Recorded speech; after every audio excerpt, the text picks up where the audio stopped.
All right. Hello, everyone. Good morning, good afternoon, good evening, no matter where you are in the world. Thank you so much for joining me here today. My name is Maria Wickvila. I'm a 2005 graduate of Harvard Business School, and I am the founder of ApplicantLab.com. And if you are not familiar with ApplicantLab.com, basically what it is, it's a self-guided, self-paced online tool that walks you through all of the same advice and processes and exercises that a traditional admissions consultant would, but it's all on your own time, and it is for a very, very, very teeny small fraction of the price. So if you're looking for last-minute application advice, if you're targeting round 2 in particular, which is only about a month away, and you either can't afford a traditional admissions consultant or you don't feel like working with one, maybe you're really busy and so you don't have the time to set up, let's set up meetings and let's coordinate our schedules. If a DIY tool sounds like it would be great for you, please check out ApplicantLab.com. Okay, so here is what is happening today. The nice people at GMAT Club reached out to me and they were like, okay, well, so you've got your next session next week. And I sort of was like, but I've already done, I started thinking, I was like, I've already done, let's see, we've done the resume one, we've done the strengths and weaknesses one, we've done the one about the rankings. So I felt like, I was like, well, I could redo a previous topic, but I also thought, well, that's going to be boring for people who have come in the, to my previous sessions, and then what's the benefit? I'm not really adding any value, right? If to use those MBA terms, I'm not really, that marginal additional value is pretty limited. So normally what happens is that I do these sessions, and then at the end, people listen very politely and okay. And then at the end, it's like the chat box gets flooded with questions. So normally it's like, oh, 45 minutes of a session, and then there's 15 minutes for questions. But as poor Abhijit at GMAT Club will tell you, I get carried away with answering the questions. And then what's supposed to be a 15-minute Q&A session turns into a 45-minute Q&A session or an hour. And then Abhijit needs to go to bed and he's exhausted. So what I thought today is well, since I normally end up spending an hour anyway just answering Q&A, what I would do is let's just do that part instead of the formal PowerPoint presentation. And in case people are feeling shy and no one wants to ask questions, I'll just riff on the most common questions that I tend to get, particularly as we are facing another deadline. If you weren't here about a month ago, I did a session it was 2 months before the deadline, and I outlined all the things that I thought you should be doing during these 2 months in order to prepare for the early January round 2 deadlines. So if I thought about well, I could just do that again, but it would just be the same stuff, but in a more compressed time period, right? It would be what's my advice for if you only have a month to apply? Well, do all the same stuff I talked about a month ago, but just do it quicker. So if you're curious about some advice on how to approach the next couple of weeks before you hit submit, I would be happy to answer those questions. Or you can also go back and find that video as well. So I'm going to give folks a second. I don't know if anyone has questions. Looks like we've got, okay, my first question is in. And the question is, how do you target applications with a low GMAT score such as a 660? So this is a great question. So I think there are several facets to this question. So one of them is a GMAT score is not just a GMAT score. A GMAT score, there are sort of two main purposes for it. Number one, it's to demonstrate to the admissions committee that you can handle the schoolwork at a given program, right? So that way you're not going to show up to the program and then be struggling and flailing about and, oh, I can't handle the work and this is terrible. So that's the number one thing that admissions committees want to know is, can this person handle the work? So the GMAT score helps with that. The other thing the GMAT score does is it helps the admissions committee compare between people who are otherwise very, very, very, very, very similar on paper. So if someone is from an very competitive bucket, such as, say, investment banking, or they work for a top strategy consulting firm like McKinsey or Bain, the expectation then is that they're going to have a higher score. If you have a 660, a couple of things. First of all, you can point to other evidence within your application profile that will allay the concerns about that first concern that I talked about, that will help the admissions committee think, okay, the GMAT score is a little on the low side, but this person majored in neuroscience at a very competitive college, or this person works, I don't know, in AI and machine learning and something very complicated. So what you can do is most schools have something called an optional essay. And in the optional essay, you can address any concerns that you might think they have. So in the optional essay, you can say something along the lines of, I do not feel that my GMAT score is a true representation of my true academic abilities. I would instead really request that you look at my collegiate, my grades, especially in quantitative subjects. The quantitative subjects are what matters a little bit more to them. So my quantitative subjects, or actually, I take that back. If you're an international student, if the GMAT verbal is what brought you down to 660, so if your quant was say 48, 49, 50, but the verbal is what brought you down, that overall score, then instead you may need to say something like, well, it's not a true reflection of my verbal abilities. I went to college in an English-speaking university. I work right now with international clients all over the world, and English is the common language that we use, right? So whatever it is, in the optional essay, you need to address it and say, here's the evidence, right? So think of it like as a seesaw. So if you say, okay, well, right now I've got this GMAT that's low, so it's like sinking other things, you can put on this side of the seesaw other evidence. You can stack other evidence to try to balance it out to show to them that you can handle it. So that's advice number one. Advice number two, have your recommender mention if there was one section or the other, like the verbal or the quant, that really dragged you down, have your recommender mention something along the lines of, this person's, I just wanted to make a side note that this person's verbal communication ability is exceptional, and so you shouldn't worry about this, don't worry about their ability to communicate. They are very strong, blah, blah, blah. But then the other thing I would say finally is, well, actually, I have two things. But I'm like, finally, I would say this, and then I have one more thing. One other thing I would say is, if you're applying now for the upcoming deadlines, it's a little, might not have enough time. This might be a little late. But oftentimes, when people struggle, particularly with the quantitative version section of the GMAT, they tend to have more success with the GRE.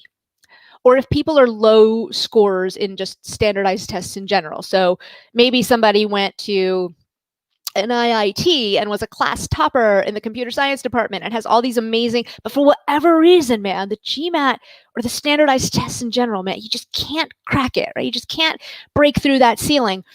Then take the GRE instead, because one of the other reasons that schools care a lot about the test score is that it figures into the rankings, right? And so the GMAT score figures more into rankings than the GRE score. So admissions committees are often willing to take a pass on someone with who otherwise is stellar, but who maybe the GRE score is lower, because that GRE score is not going to drag down the average of the GMAT score. So if you have time, I know it's December 9th today, 9th, I think. I'm in COVID land, so I'm like, time has no meaning anymore. It's December 9th, so it might be hard, but take the GRE.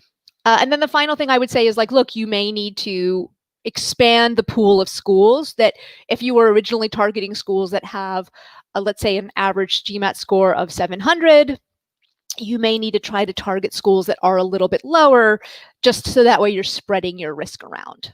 So I hope that was helpful. So now I'm going to scroll back up to the top. Okay. So this next question, how much time on average would an applicant need to write the essays required for a single program and university? So assume this is a great question. It depends. I know I know that you asked this question because you wanted an answer that was something like 6.2 hours and 36 seconds, right? But it's not it depends on a lot of things. First of all, it depends on how much thinking you've already done and how much research you've already done into the program that you're applying to. So most programs, with really the exception of Harvard, most programs like to see some sort of effort that you've made to get to know the program. So you've attended webinars, or you've reached out to current students and you've talked to them about the program. So if you haven't done any of that, then since oftentimes that portion of the research makes excellent fodder into the essay, that goes into the essay, that proves to the school that you really care about them, that can be something that can take a few hours that has nothing to do with the writing process itself. The other thing is different schools have wildly different essays. So it's interesting, actually. I recently did a survey where I was filling in. They asked me, like, what do you think is the easiest school? And I said Wharton. And apparently they asked a bunch of other admissions consultants, and 25% of admissions consultants polled said that Wharton, it was 25 or 30, something like that. But basically a lot of us all said Wharton. Wharton is the easiest application. Because Wharton basically has 2 essays that really should frankly be 1 essay, but whatever. It's like, why do you want to, like, what's the career vision? Why do you want to come to this school? And so that's where you would mention, oh, I want to major in, business environment and sustainability, or whatever that, I want to major in this, I want to major in that. And I'm going to take this class, I'm going to take that class. And then the second essay is, what's your contribution going to be to the campus? Many schools have that as 1 essay. Wharton breaks it out into 2, whatever. But so once you figure out, that's like your fundamental MBA application story, and you're going to basically reuse that story for most schools that you apply to, because most schools, again, with the exception of Harvard, want to know what's the career vision, what classes do you plan to take, blah, blah, blah. So once you've done that initial thinking, you could get through a Wharton application essay. And again, it also depends on how good of a writer you are, right? Like, I could probably write my own essay in an hour. Someone else might need, I would say the average person probably needs about 3 hours, assuming that you know what you want to say. If you've already written another why MBA essay, why my career vision, why I want the MBA, what I plan to contribute to the campus, if you've already written that for another school, then writing the Wharton essay would take you 45 minutes. So it depends. I know. But the average applicant for the average essays, I would set aside maybe 6, let's call it 6 hours. I would set aside 6 hours. Not all at once, though, because that's not going to be productive, right? You have to work a little on it and then go away for a few days. Don't have it, then come back with fresh eyes and then work on it again. And of course, this varies wildly. Again, Wharton is the easiest application. Meanwhile, Stanford is the hardest, right? Stanford has 4 zillion. It's not 4 zillion, but they have so many essays, and they have the hardest essay in the history of admissions, which is what matters most to you and why. So for a Stanford application, I would say 25 hours. For a Wharton application, assuming you've got your story, you've already done all that pre-thinking down, and now you just need to sit down and put it down to paper, I would say 4 hours. So I'm sorry, Asim. I know we all like certainty, and we all like, exact numbers, 3.62 hours and 14 seconds. But hopefully at least some of what I just talked about was able to give you some sense. Some schools have really crazy hard essays. And some schools like Ross, you look at Ross and you're like, whatever, it's just 2 quick essays, 200-word essays. How hard could this be? It's actually harder to write a short essay that's 100 words than it is to write a longer essay that's 500 words, right? Because you have to really distill down and squeeze. If you think of an orange that you're squeezing down into juice, it's really hard to squeeze out the essence of that story into only 100 words. So don't judge a book by its cover. Don't judge the difficulty of a school's essay questions by the word count. But yeah, hopefully I was able to give you some guidelines here and there. So Raul wants to know, I'm a bit confused on school selection. Raul, this is quite a complicated topic, but I will give you my biggest tips. Number 1, first of all, look to see where you are academically and in terms of work experience with other people in the program. So look up the average, sort of the class profile. Most schools will publish a class profile that has average GMAT, average years of work experience, where these people come from, what industries do they come from, what positions do they come from, what functions do they come from. So that's step 1. So try to find people, if a school has an average years of work experience of 4.8 years of work experience and you have 9 years of work experience, It doesn't mean it's not going to happen for you, but it definitely means like, wow, you would be, if for you to get in would be a pretty big uncommon situation, right? So that's the first step. The other thing I would do is I would look at schools that specialize in whatever it is that you do now. So let's say right now you work in the healthcare industry.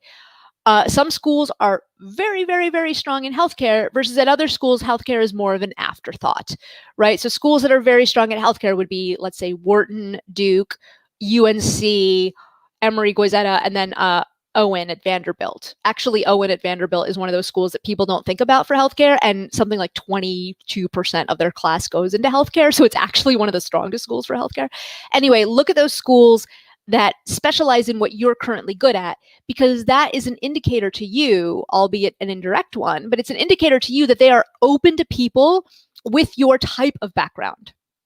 And so that makes it more likely, right? If a school is very, very good at healthcare and you come from healthcare, that makes it more likely that you'll get in because, you will add to the class. You will be adding to something that matters to them.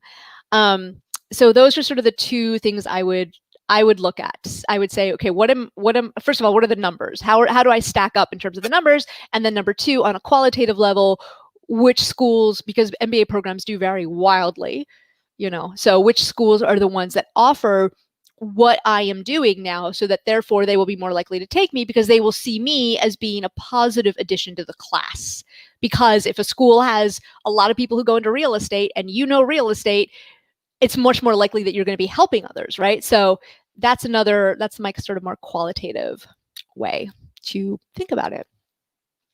All right, Mukund wants to know, any admissions tips or advice for universities that offer a GMAT waiver?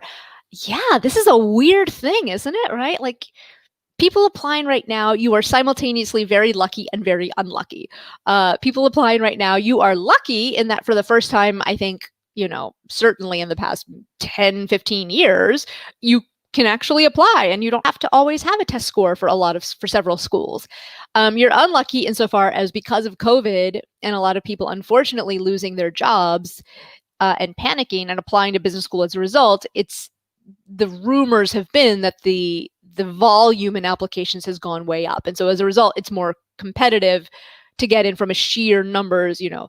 If a school has 200 seats and they usually get 1,000 applicants, this year they might be getting 1,500 applicants, right? Or more. So now it's more people competing for seats. So that stinks.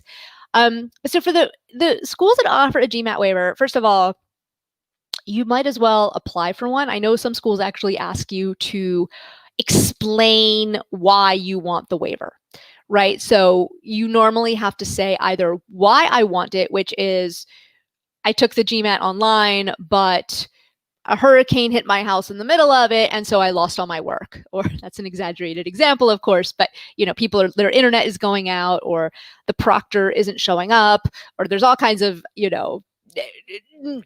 nightmare stories that are out there. So you can explain like, or my country right now is in the middle of a COVID shutdown. I'm here in Los Angeles.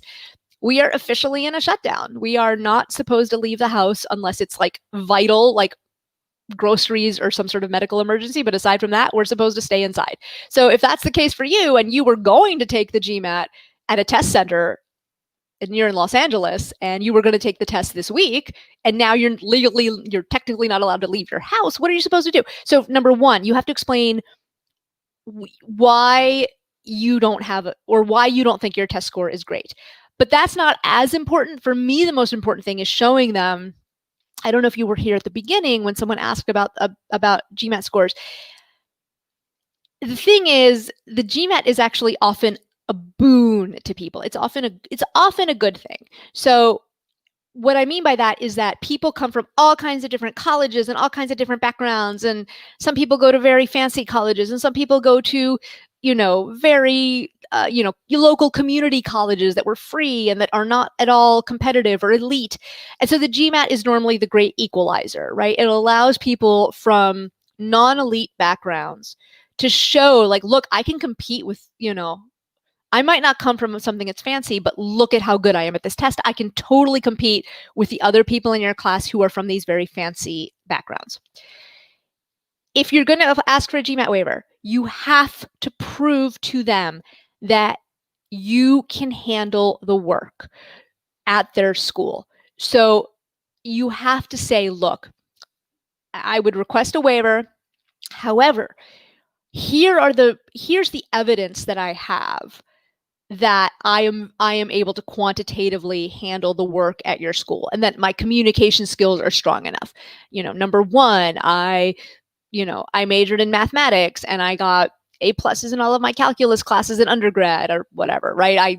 I work right now in something very quantitatively complicated, and so you know that I can do this.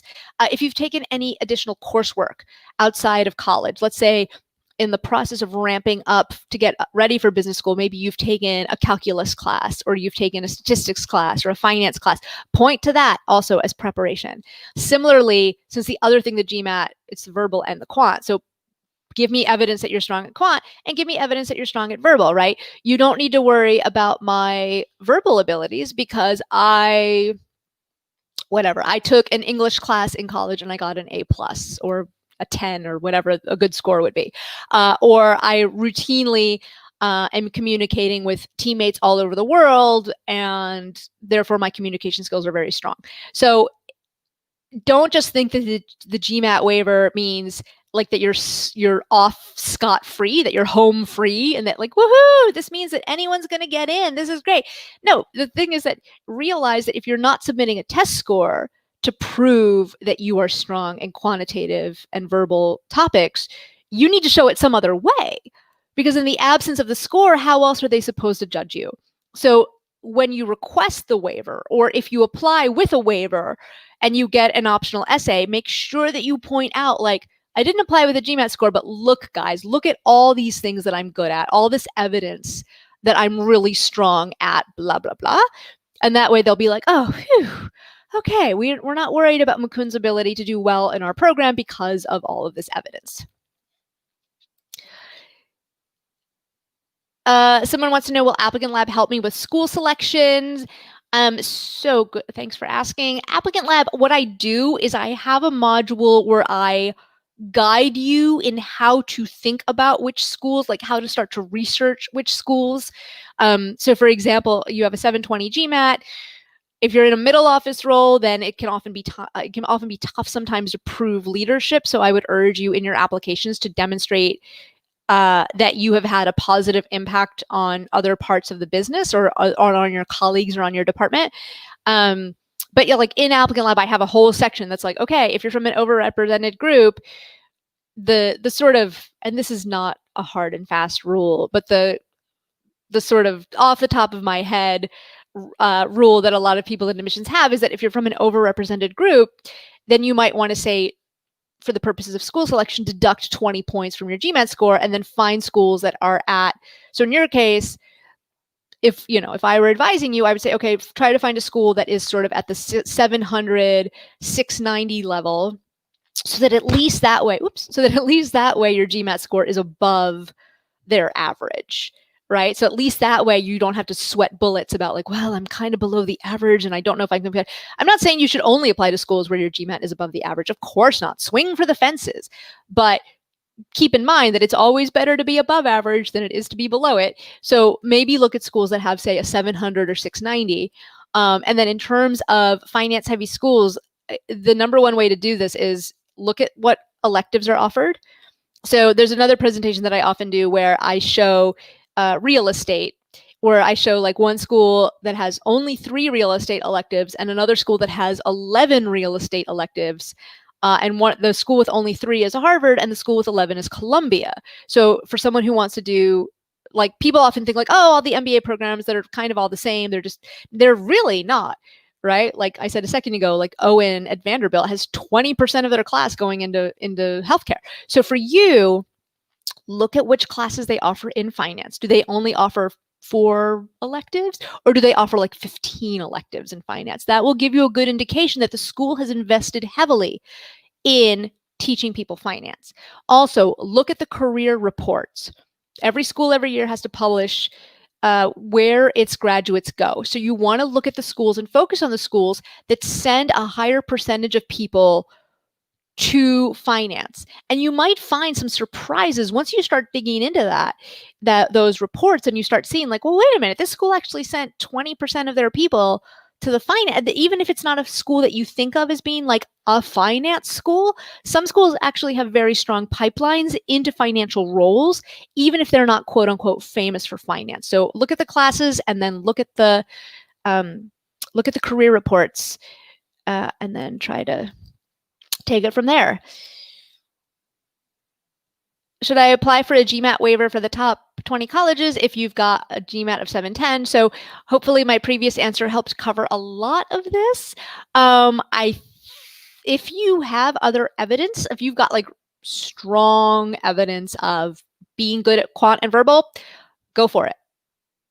The worst thing they can say is no. The worst thing they'll say is if you apply for a waiver and you say, well, here's why I think you don't need to worry about my skills, and hence this is why I'm applying for a waiver. The worst thing they can say is, nope, we still want to see GMAT from you. So you might as well apply for it, right?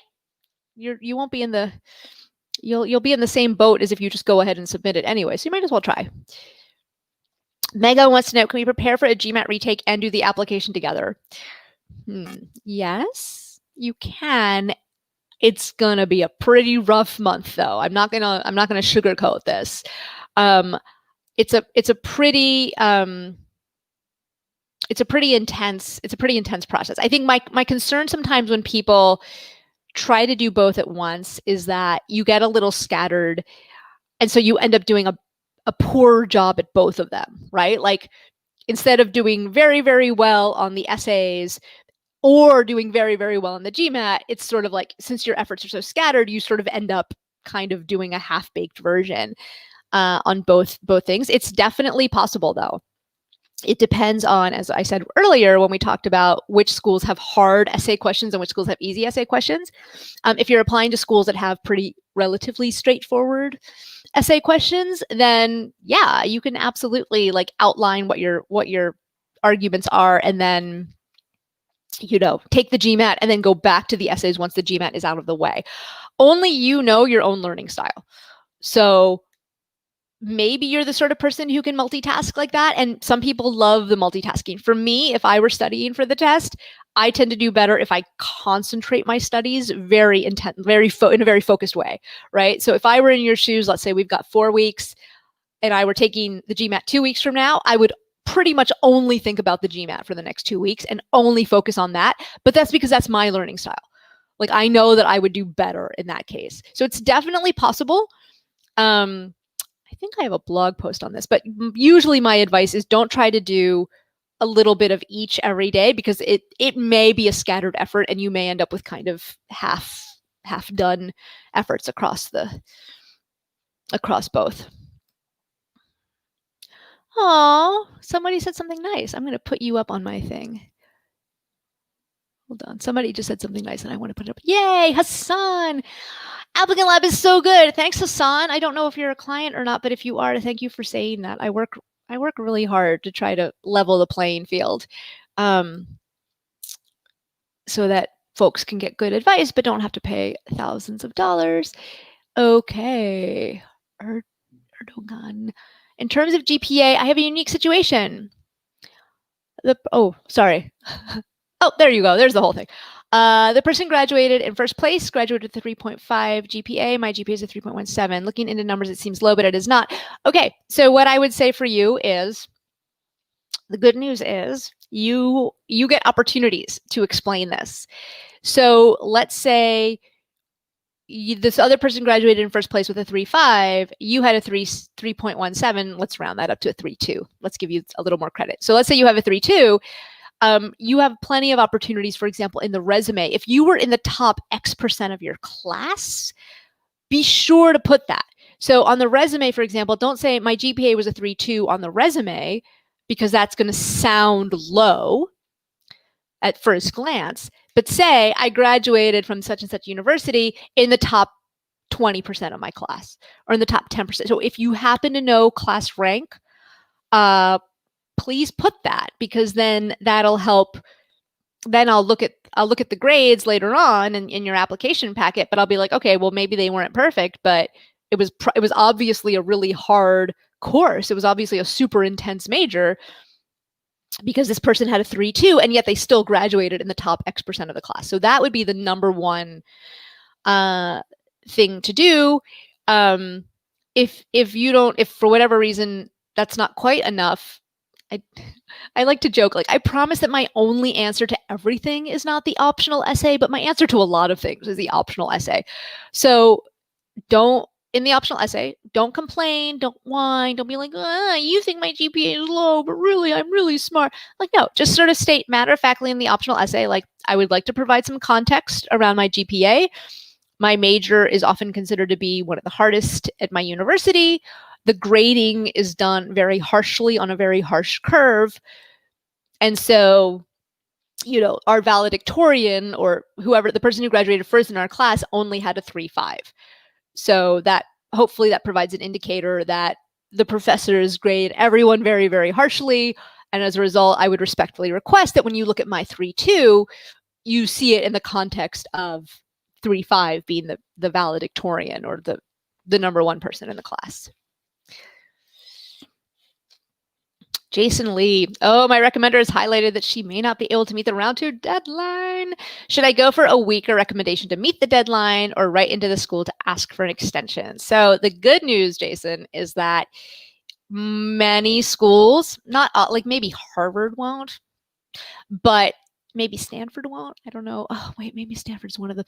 Some of the schools unofficially, and they don't really publicize this for obvious reasons, but they will be a little bit more lenient if a recommendation comes in, a week late. It's not ideal. It's not great because it doesn't reflect super well, right? Because it's like, well, how good are you at managing others if you can't even manage to get your boss to submit a recommendation on time, right? But it's not the end of the world. It happens a lot. So I would go with the stronger recommendation, even if it's going to be a little late. That having been said, you still have a month.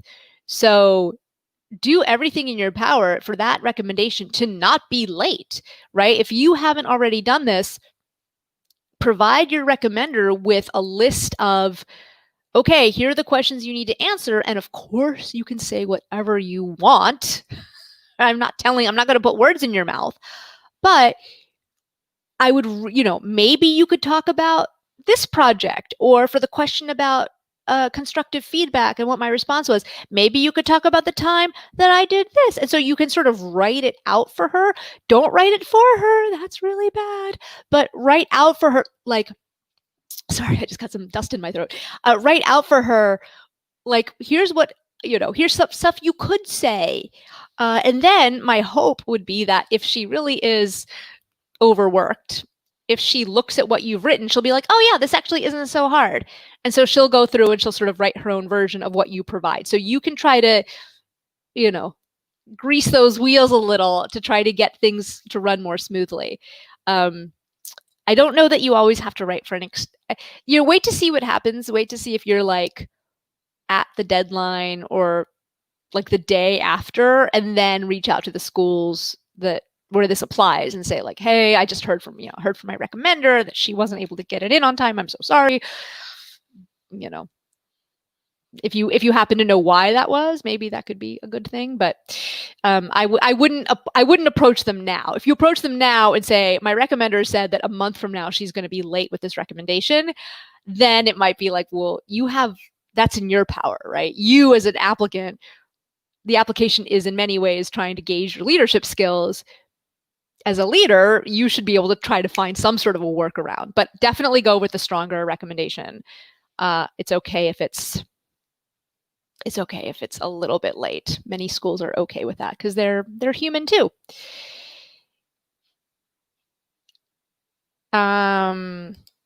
So it seems back if someone hasn't written any other essays earlier. So this is, I'm guessing you were asking about how long it will take to write essays. I mean, again, I would say let's take Wharton, which is the easiest essay. And let's say you haven't done any work at all, like not even thinking about why do I want an MBA, or what is my vision for my career? What do I want to accomplish in the long term? And why is the Wharton program the right one for me? If you've done none of that, I would say 25 hours. just to throw a number, because people like numbers. So I'm pulling that number out of the air, but that's my number. Will it help if I take the TOEFL or to show my verbal score? Yes. If you did not so great on the verbal GMAT, but you knocked it out of the park, let's say on the TOEFL, absolutely put that in the optional essay, right? Why not? Again, it's up to you to try your best to take the balance out that seesaw. Okay, in a hyper-competitive year like 2020, what advice would you give to applicants from an overrepresented candidate pool like the Indian male engineer to differentiate their profile from others? So it's tough, Varun. Like it's a tough year. And so my advice for people from overrepresented applicant pools would be the same this year as it would be in any year, which is focus on interpersonal skills, focus on leadership, focus on impact, right? Don't write some sort of resume bullet point that's like, I rewrote the database and migrated it to the cloud, and without telling me what impact, like, so what? What impact did that have on the business? Well, it saved the business $3 million. Oh, okay. Now I see the impact on the business. So everyone in IT in particular really needs to focus on impact, and they need to focus on leading others. So if you, at any point you've been responsible for managing a team or leading a team or even coordinating a group project, be sure to highlight that as well. I need to be honest. It's a weird year, and no one knows where things are going to end up. Round one was insane. I don't know what's happening with round one had a huge influx of US applicants, slight decrease in international applicants, but now with the Biden presidency, I would be more optimistic as an international applicant about applying to US schools. So if I had to guess, I would say I would bet that a bunch of international applicants that maybe were on the fence are now going to apply for round two. If you really want to, my advice is the same regardless of the year. It's just that much more emphasized because of the competitiveness of this year. If you really want to start business school next year and you don't want to be a reapplicant a year from now, I think you just have to cast a really wide net. Right? You have to say, okay, looking at my stats and looking at my leadership ability and looking at other people who have been in similar positions to me, who have gone on to business school, they've gone to a school, they've gone to like this school up here. Apply to that school, sure, but maybe apply to schools that are a little bit less competitive, right? So if your GMAT score is 50 points above a school's average, right? Maybe, instead of like saying like, oh, is it 20 points-ish above? Not that that's a hard or fast rule, obviously, but it's just sort of a rule of thumb. So maybe instead of saying, well, okay, here's a school where I'm above the GMAT by X amount, maybe now you also apply to schools that are, where your GMAT is even more above the average.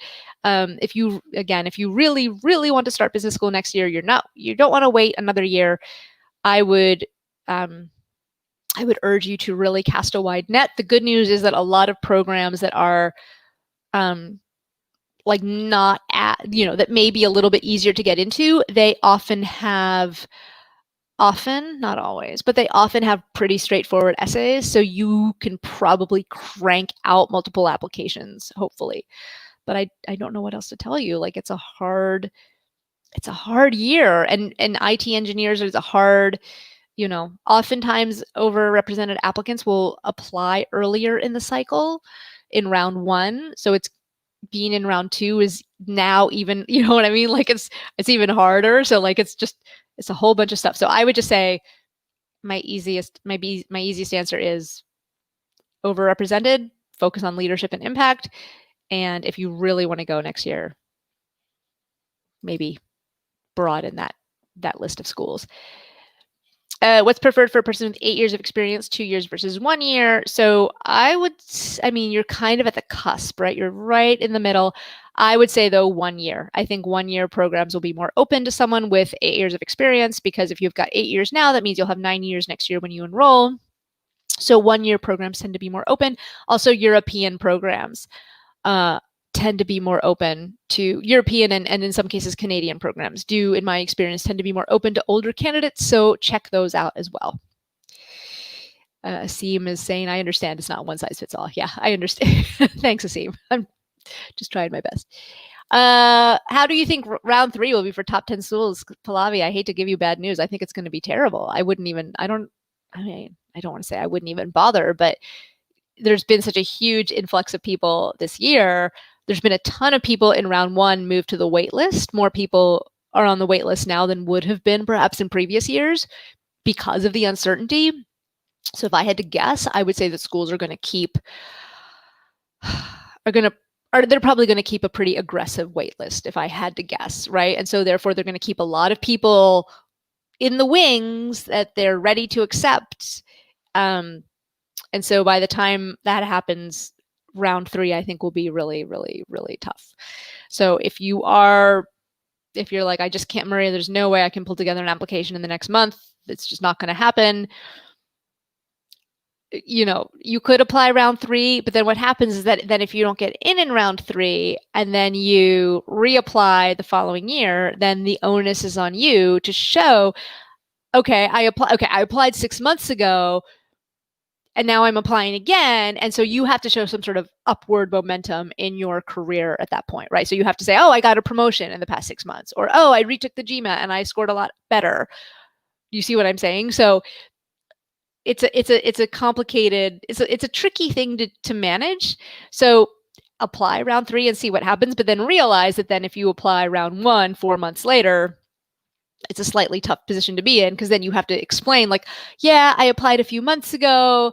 I just thought I'd throw my hat in the ring, but I understood that round 3 is really, really tough. So here I am really in round 1. I don't know.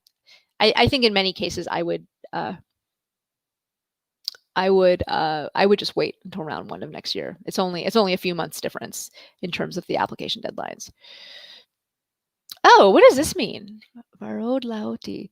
What is this is this like 200 rupees? I've never seen this before. And it's yellow. Anyway, hi Varad, how are you doing?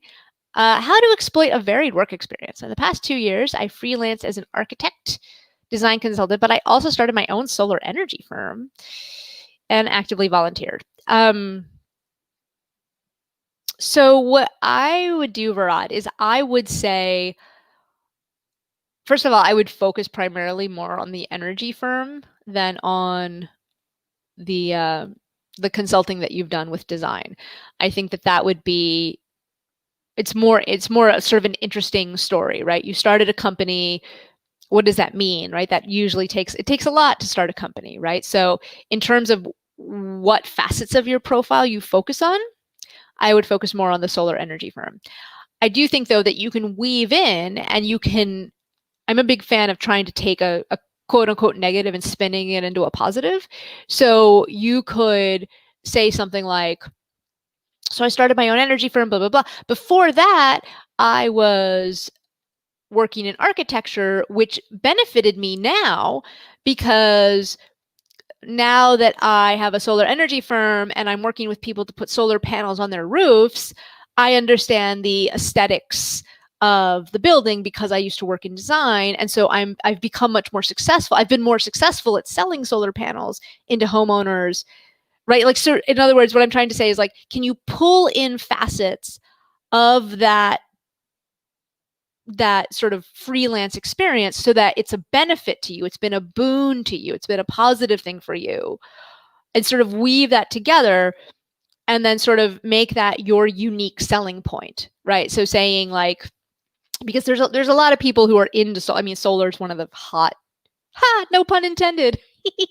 Solar's a hot industry these days. And so there's a lot of people applying from solar. Some of them are engineers, some of them are on the manufacturing side, but probably very few of them have architecture backgrounds.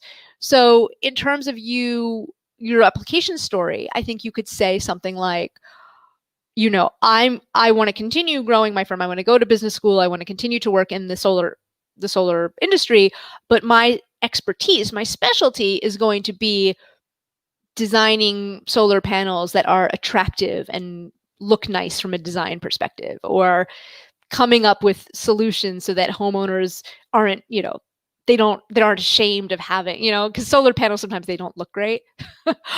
So maybe could you combine those two instead of being like, oh no, I have this very varied experience and that's kind of a bad thing. Can you actually make it a good thing? Can you say, well, I uniquely bring to the table both the solar angle and the design architecture angle, which means that my future firm or my future company or to my future employer, I will be able to bring the following skills. So I hope that was helpful. The active volunteer in the rural development NGO, that's nice, that's great. It's better to volunteer than to not volunteer, but that's probably not going to be the focus of your stories. I would focus more on those two professional experiences. I will say, I don't know if you're saying that you only have 2 years of work experience post college. If that's the case, then you may be a little on the young side to apply. So maybe if you're only 2 years out, you might want to work for a couple more years, try to grow that solar firm a little bit more, and then see how things go. Someone's asking a question about production manufacturing or production management. I'm sorry, Ashutosh, I don't know the answer to that. I would have to like get off of this video and like Google and then refresh my memory. For the, I forgot to click on it, sorry. Boop. Schools that are good with general, I would say schools that are probably good with general technology would probably be good for manufacturing. So I would assume that Carnegie Mellon would probably be really good. I would assume that schools, if you look at the United States, traditionally manufacturing has been very heavily concentrated in the Midwest of the country and in states like Michigan. So if I had to guess, I would say probably schools in the Midwest and schools in Michigan would probably have really strong manufacturing programs because that's where manufacturing has traditionally been concentrated in the US. So let's see. Seba wants to know, most of the schools I'm applying to required to report only 1 GMAT score, but I submitted 2 to 3 scores. Does it improve or decrease my chances of being Seba? It depends on what those other scores were. If your other scores were like really, really bad, and then you had that one good score, it could work either way. It could sort of show like, whoa, why did he get that 400 the first time? That's kind of creepy. Or it could show like, wow, Seba is someone who is super, has a ton of tenacity, right? He took the GMAT the first time and got a super low score and then took it again and maybe also got a low score, but then took it a third time. And it did, like maybe he sticks with it. So I don't, on the face value, I don't think it's a good or a bad thing. If the first ones were really low, then it shows tenacity. And if the first ones were really high and your score ended up going down with time, then it shows that you were trying to improve and it just didn't work out. No big deal. So I wouldn't, when people do things like they take the GMAT 7 times, that's when it looks a little bit like, whoa, come on, buddy. But 3 times, don't worry about it. Sally Shen, I got rejected from round 1 schools after interviews. How should I pick schools for round 2? So Sally, I would say the fact that you got invited to interview at schools means that the written application that you submitted was on face value strong enough. So for that reason, I would apply to similar schools that are similarly competitive or have similar statistics as the ones you applied to in round 1. I would also say that if you got a number of interviews in round 1 and if none of them converted, then that's a clear indication that your written materials are probably really strong, but that your interview probably needs work. So I would, for round 2, so you can apply to similar schools because clearly you're competitive on some level, but for that, really, really practice much more for your interviews. The other thing I can say, just practice, even if you're not practicing for the interview itself, because that would be kind of weird if you spend the next 3 months of your life like, what are my weaknesses? Let me tell you my weaknesses. I have 3 weaknesses, right? Like that would be weird. But what I would say is in order to get more comfortable just with speaking in general, like try to give impromptu, like random, just try like talking to yourself in the mirror to get more comfortable, like on random topics. So say, I'm going to talk about, okay, Sally, I'm gonna give myself a random topic. I'm gonna talk about the bicycle. And bicycles are great. And bicycles, they were invented and they have two wheels. Like try to give yourself challenges to speak extemporaneously, so that way you just get more comfortable with speaking and having like an extemporaneous conversation. I know that's like a weird tip, but that's one that I often give. If people are, for whatever reason, maybe they're afraid, like they get too nervous during the interview, or maybe they're just, they're just not gifted speakers. They're just not good at verbally communicating. Try to do things that will help your verbal communication, so that should you get to the interviews for round 2, you will hopefully cross the hurdle at that point. How long should the statement of purpose be if there is no word limit? I would limit it to 1,000 words. Without knowing anything else, that would be my limit. I would not. It's tempting to write pages and pages and pages and pages. But if it's for a business school, for an MBA program, I would limit it to 1,000 words, because people are busy. They get a ton of applications. Don't make it too hard for them.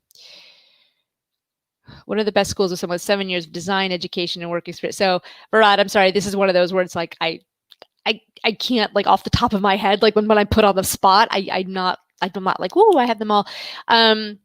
If you're a designer, I would look at, assuming that like you have an excellent academic record and all that. There's a really cool program at MIT. Like MIT has some cool, it's not technically an MBA program, but it's a master's of like design. It's a super cool program. Of course, I'm not remembering the name of it, but it combines, like you take half of your classes at Sloan Business School and you take half of your classes like doing design and engineering and like making cool coffee pots and, things like that. So a hybrid school like that might be good. Kellogg has an MMM program. So that's a dual degree program where you study an MBA and you also get a master's in design. So I would look at those. Obviously, Stanford has the D school, the design school. So that's an excellent program as well. The 7 years of design education, if assuming, again, at this point, I'm answering the question, assuming that you are like strong academically and that your work accomplishments are also very strong.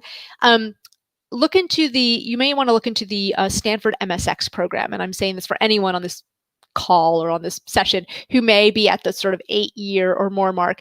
Stanford has a program called the MSX. You can apply at the same time as you apply for the MBA. It is for people who have 8 or more years of work experience upon matriculation. So if you're at 7 years right now, I would guess, Varad, that you're going to be at 8 years next year when school starts. So you may qualify for MSX. It's a 1-year program, but it would be at Stanford, and you would be able to take both business classes and design classes at the D school, which might be a cool thing for you. So I would look at that as well. Is there any impact on your application if you've quit your job and are serving your notice period? Yeah, Anurag, I would not. So I see. So you've already quit your job, but you're still working because I see. Here in the US, it's like you just get fired. You're just like, I don't want to work here anymore. And they're like, good, you're fired. Get out.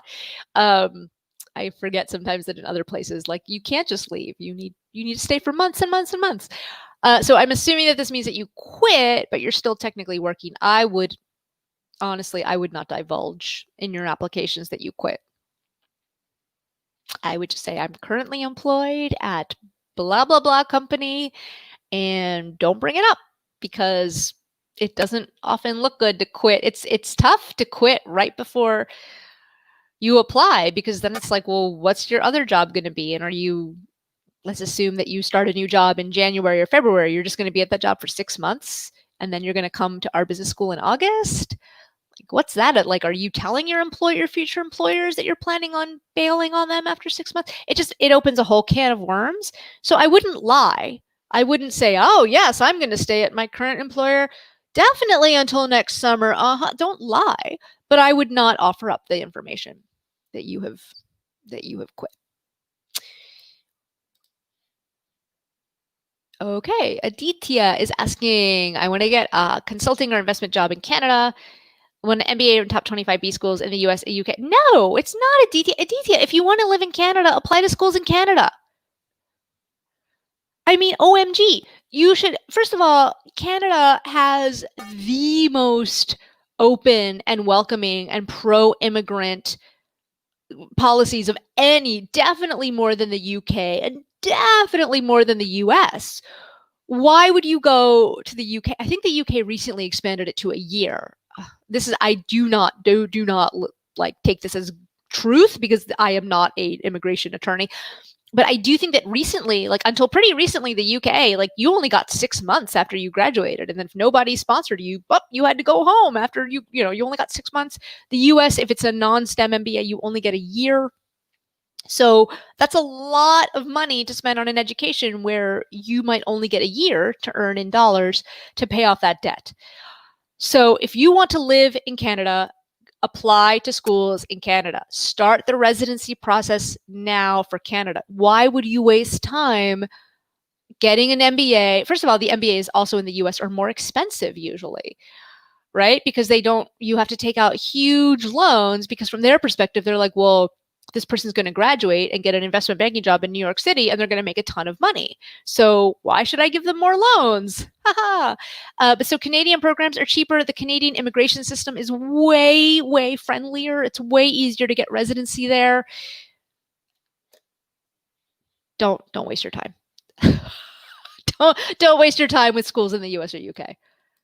Because then imagine, like, you're going to be in the US and you're going to have to be like, oh, hey guys, will you hire me? I'm living in Chicago right now and I don't have residency here in the US and I don't have residency in Canada, but will you guys hire me anyway? Like it's a tough, instead of like, you could go from point A to point B right away. Let's call it point C for Canada. You could go from point A to point C right away. But what you're proposing would be like point A to B to like, why would you make it so much harder on yourself? And Canadian schools are slightly, frankly, a little bit easier to get into. They are usually cheaper. And I believe if you go to a 1 or 2 year program there, I believe that starts to count towards building up residency as well. So dude, do that.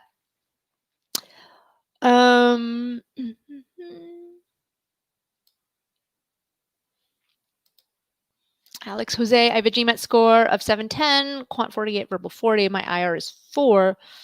And my AWO is 4 with the mediocre score in IR. Now, so Jose, Alex Jose, the IR is not going to count super against you, right? The Quant 48, I would much rather have you have a strong Quant 48 and a lower IR than the other way around, right? So if you had like a 30 in the Quant and you had an 8 on IR, that would not be as good.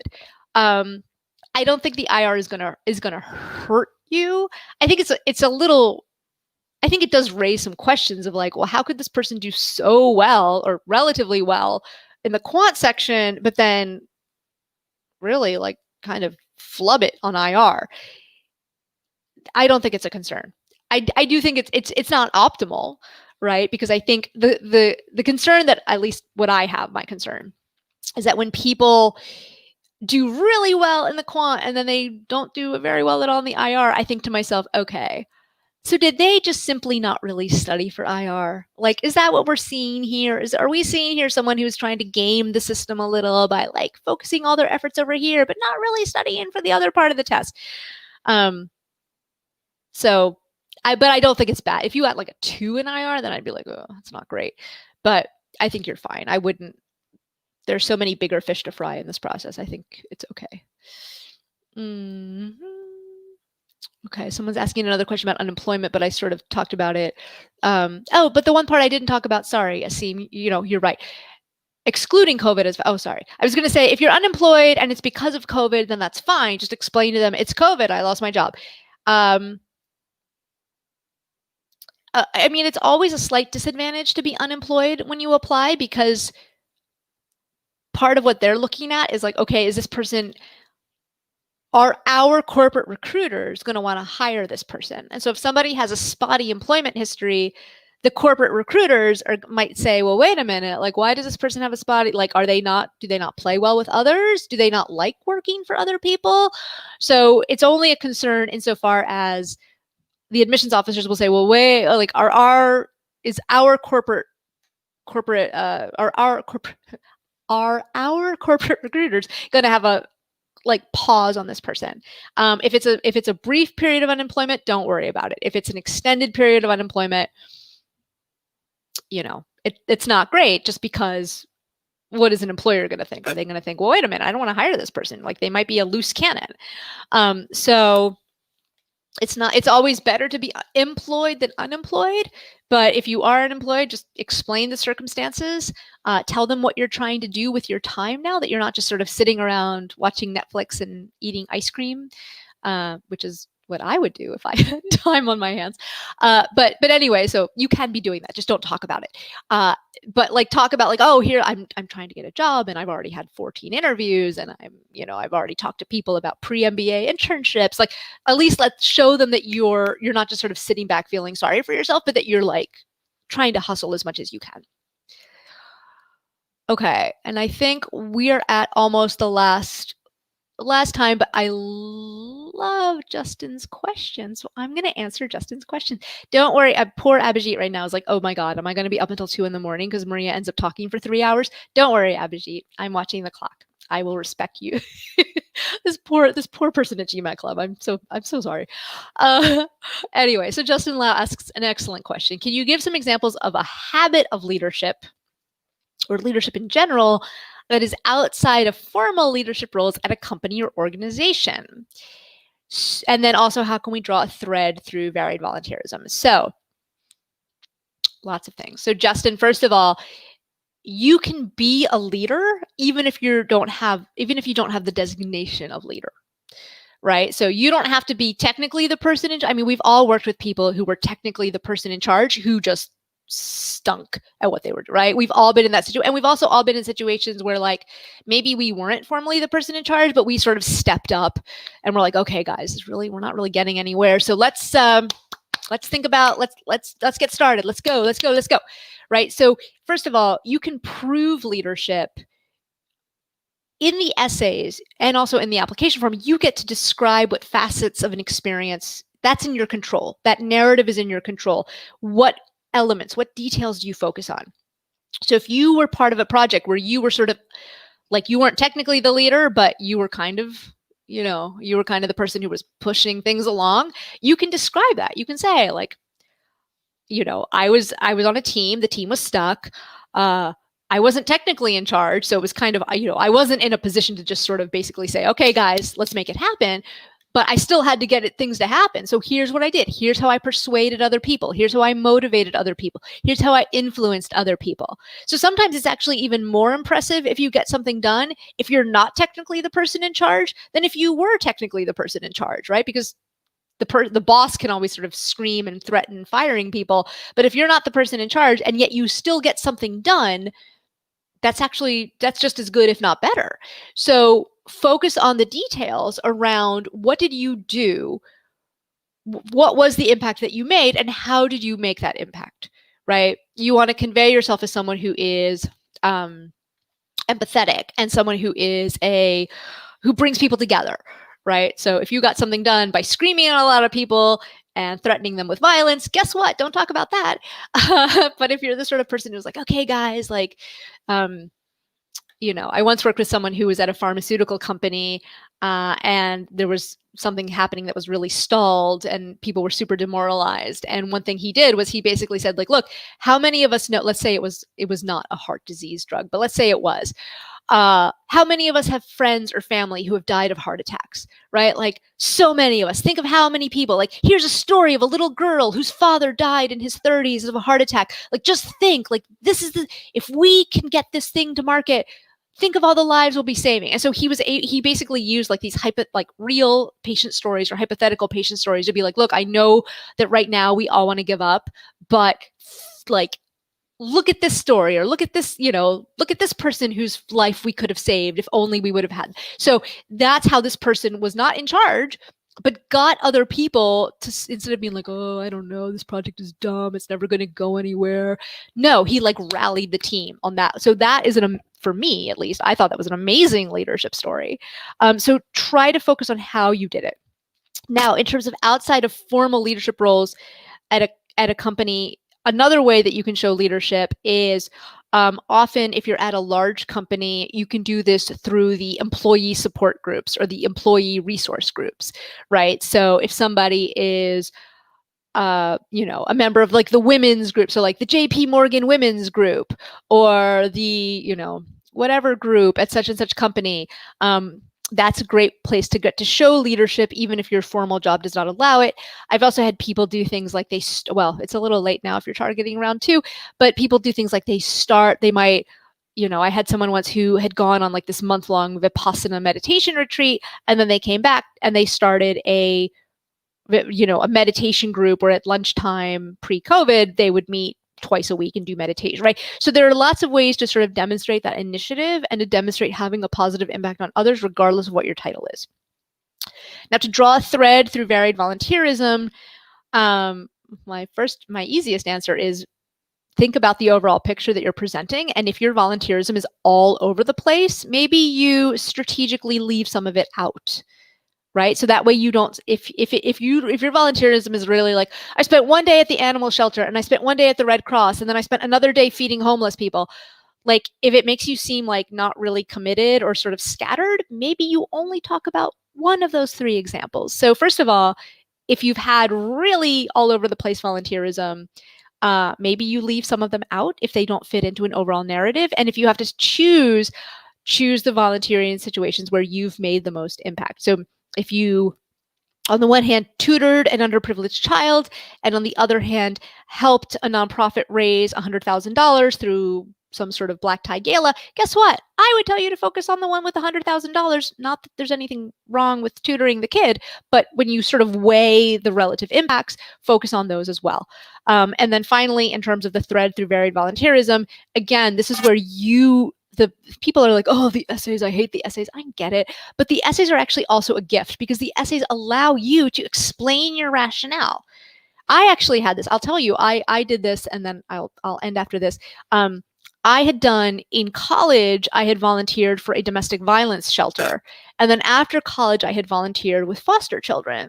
And I took the opportunity in the essay to link those concepts together because children who live through domestic violence often grow up to be victims of domestic violence. And so I figured if I get started and I get involved at the foster care level, and for those of you who may not know that term, if you're from another country, foster care, it's children who have been removed from their homes, usually due to neglect or abuse.